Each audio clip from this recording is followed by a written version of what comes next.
Kembali lagi di konten Deep Talk, dimana kita akan berhadapan lagi-lagi dengan haters di DM. Dan ini masih mengenai perang sarung. Masih ada DM sampai sekarang yang tidak terima dengan konten perang sarung itu. Jangan pernah ngomong kayak gini ke orang-orang dewasa yang masih ikutan perang sarung tapi pakai batu, kayu, sama stick golf.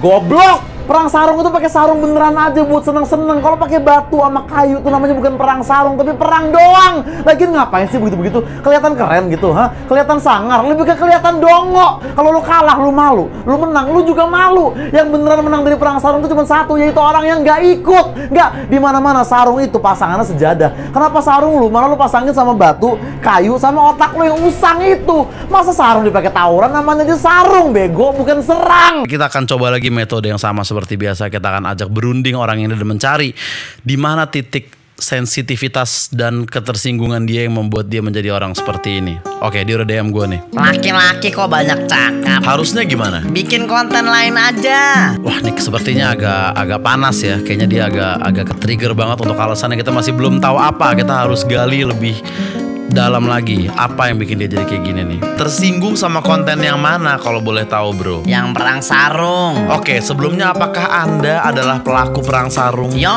Apakah Anda pelaku perang sarung yang beneran pakai sarung atau yang sarungnya diisi batu? Kok malah banyak tanya, ih. Boleh tolong dijawab, Kak? Kita lagi bikin penelitian dan survei tentang intelijensi dan tingkat SDM orang-orang yang tersinggung dengan konten di akun ini. Bener kan mulutnya kayak cewek? Iya, betul, Kak. Mulai dirit doang. Bisa kita lihat mulai dirit doang. Dan dia dalam waktu berjam-jam mulai nggak bales ya, Kak. Masih dirit doang. Bisa kita lihat masih dirit doang. Dan sebentar lagi juga mungkin kita akan mulai menyerah juga. Tapi kita bisa coba untuk effort terakhir. Jadi apakah kakak pelaku yang pakai sarung beneran for fun atau yang pakai batu, Kak? At this point mungkin udah mulai guanya yang annoying. Tapi nggak apa-apa, itulah resiko dari Deep Talk. Memang butuh proses gitu ya kan. Kita nggak tahu, mungkin kalau kita push terus lama-lama mungkin dia akan bales.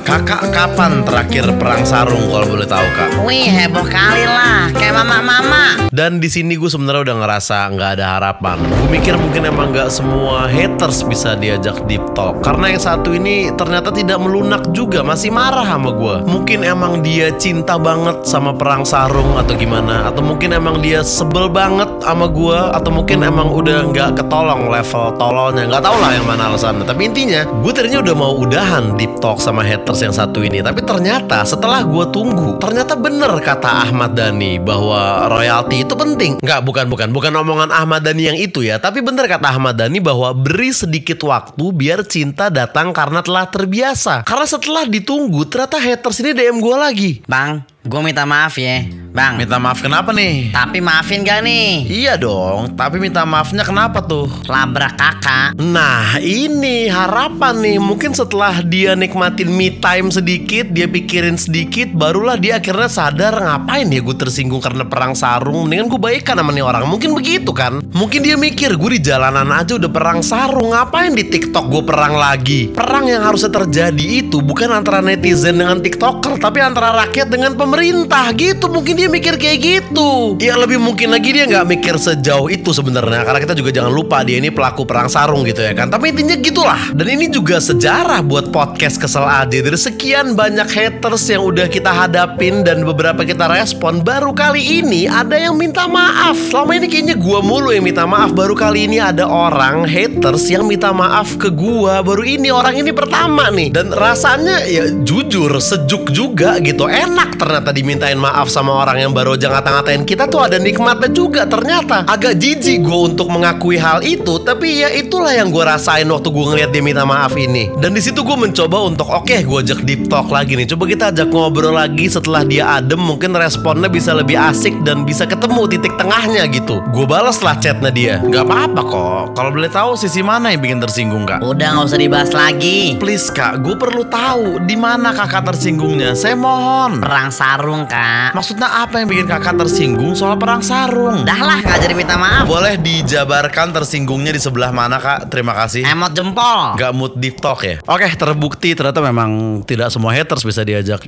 Deep Talk ya. Maksudnya ada juga yang memang Ya udah dia sebel dan itu tidak bisa kita rubah, dan ya nggak apa-apa, itu proses pembelajaran juga bagi kita bahwa ketika orang udah minta maaf dengan tulus dan serius gitu ya, kita maafin aja, nggak usah diungkit-ungkit lagi masalahnya gitu ya kan. Soalnya padahal gue kan juga beberapa kali udah minta maaf, klarifikasi, tapi masih diungkit-ungkit lagi sama netizen di Twitter. Tapi sekarang gue juga ngelakuin hal yang sama ke orang ini. Terus apa bedanya gue sama netizen-netizen yang ngehujat gue di Twitter? Sama aja kelakuan, dan ternyata nggak jauh beda. Padahal kalau gue ngerespon permintaan maaf dia dengan bener, siapa tahu Deep Talk ini bisa jalan, gue sama dia bisa ngobrol lebih jauh, dan kita bisa follow-followan, dan akhirnya gue bisa jadi temen di dunia nyata sama orang ini ya kan. Nggak juga sih, males juga kalau itu, ntar gue diajak perang sarung lagi. Dan kita juga belajar bahwa emang cara pandang orang itu beda-beda gitu. Mungkin perang sarung yang sarungnya diisi batu atau stick golf, mungkin buat gue itu tolol dan aneh dan goblok dan najis dan hama dan tolol.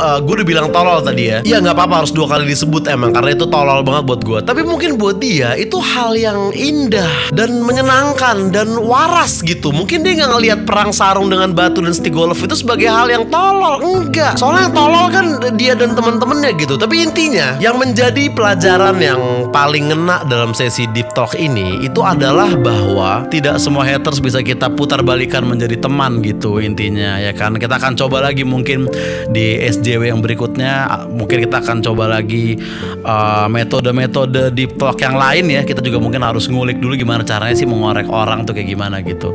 Kita akan coba terus. Sampai ketemu di Deep Talk berikutnya guys.